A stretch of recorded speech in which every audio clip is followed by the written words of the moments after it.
Guys, samahan niyo ako guys, punta tayo dito sa ano lang guys, no? Sa tabing dagat lang tayo guys, no?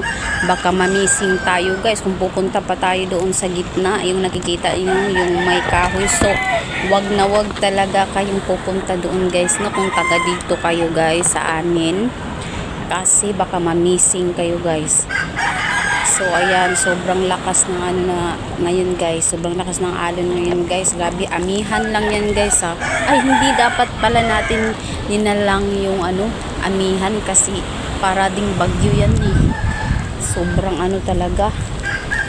Nakakatakot talaga guys. Alam niyo guys, kahit nasa tabing dagat lang ako guys, nasa gilid lang ako guys, ay inaatake ako agad ng ano guys, no.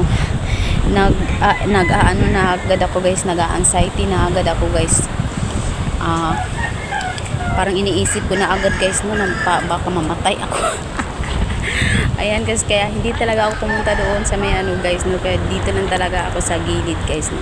So ayan, sa mga oras na yan guys, parang biglang lumaki yung alon guys. So ayan, tingnan nyo guys. So happy kalaki guys, basta nervous ako bigla dyan guys.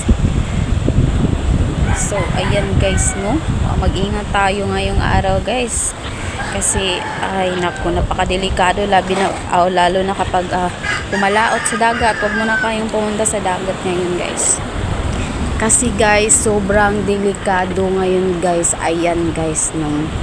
So kung titingnan ko nga doon banda sa pinaka ano guys, no, sa pinakamalalim talaga ng karagatan. Karagatan. Ayan, itawa-tawa na lang isa. Itawa-tawa na lang natin itong ating mga sitwasyon ngayon guys, no. So ayan, maging maingat tayo at mapagmasid guys, kasi sa panahon ngayon guys, kailangan doble ingat guys, no.